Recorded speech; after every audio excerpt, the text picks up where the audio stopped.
After Ganon was destroyed, Impa told Link a sleeping spell was cast on Princess Zelda.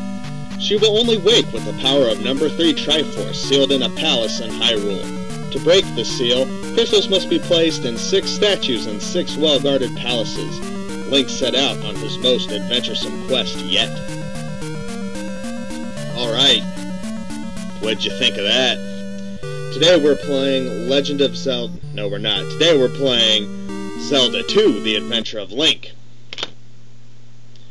And after beating this game, which I recorded this footage immediately after beating it, I love this game.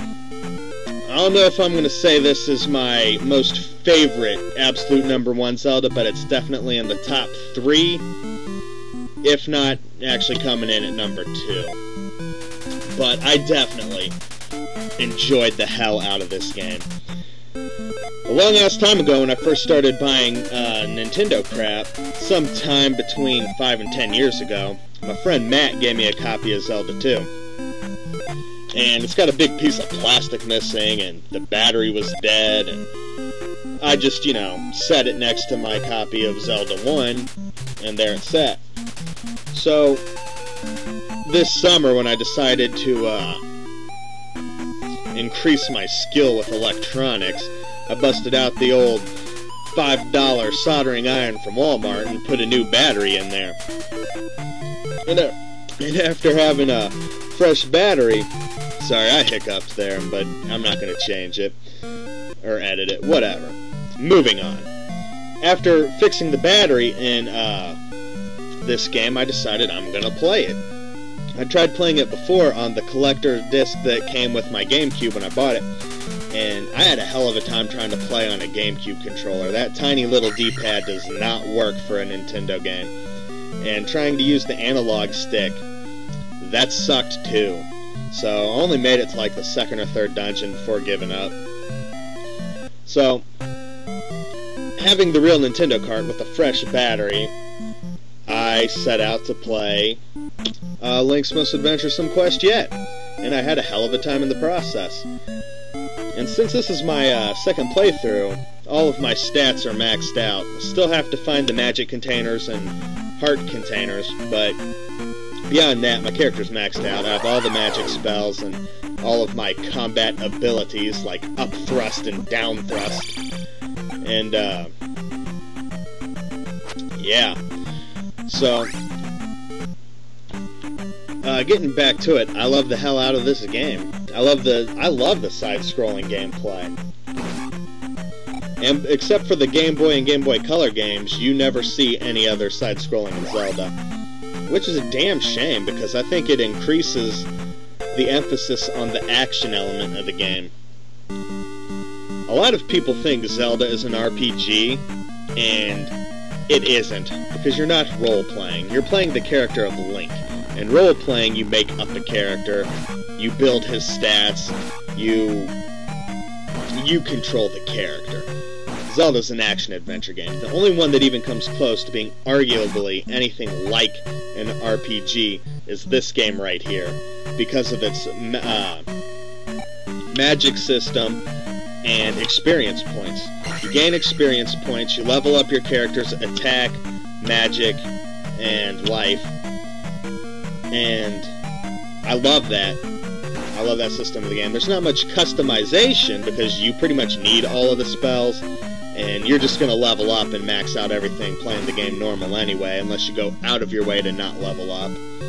So it is possible to customize your character by gimping certain stats, but that's entirely up to you and if you want the extra challenge. And some people do. Not me. I may give this game a second playthrough, but not to the point to where I'm going to go through on low stat runs and all that. But yeah, this game comes very close to being an action RPG. Just because of the, yeah, like I said, just because you have experience points and magic, that's the closest the Zelda ever gets to being an RPG, and I would still call this an action-adventure game. Just a little pet peeve I have with people that try to argue that this is anything like an RPG. This game's definitely a mondo cool. I absolutely loved it from beginning to end. I love this game. It's nowhere near as hard as people make out. If you take a little bit of time to get used to the combat, you will excel at this game. There's a technique where you jump up and try to sword people in the face.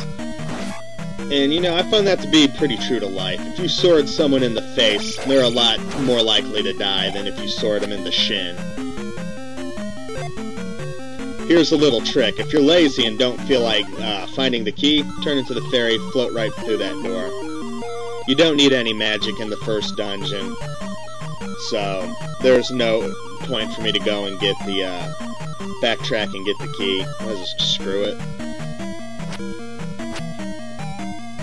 But yeah, this game gets a bad rap. People call it hard, and it really isn't. If you talk to all the NPCs, you can figure out what's going on. It's a pretty shitty translation, but you can still get the gist of what they're talking about and figure things out for yourself. And the action element, it can be tough. There are some enemies that are gonna fuck your shit up pretty bad, but that's rare.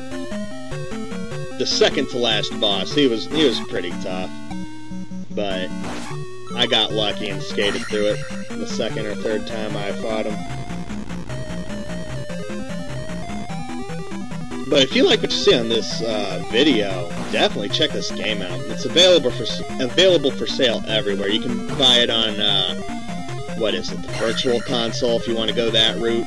You can buy the original Nintendo cartridge. You can buy the GameCube collector disc. You can buy the Nintendo Classics Game Boy Advance version. This game's everywhere. Everyone should play this game. And give it a fair chance. Because it totally 100% deserves it.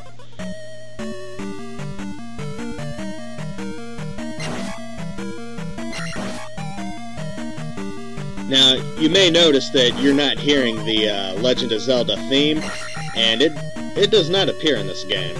But I still like the music. A lot of the Palace's musical themes are pretty great. I love the sound in this game. I like the visuals. They're not the most stunning and breathtaking graphics you'll see on the NES, but it looks pretty good. You recognize everything.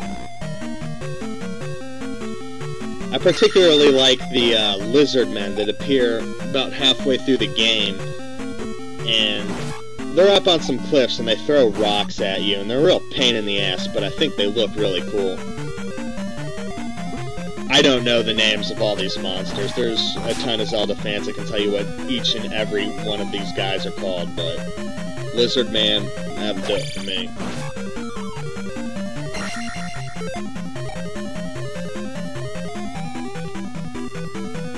Yeah, definitely a mondo cool, man. Play this game. If you haven't, you really owe it to yourself to give it a shot. You might find it hard, but give it some time, master the combat, and you will kick ass at this game. So I'm definitely giving this an enthusiastic as hell mondo cool. Go out and buy it. You have no excuse not to have this in your collection on one platform or another. Anyway, that's pretty much the end of the video. If you haven't, please subscribe, rate, and leave me a ton of comments.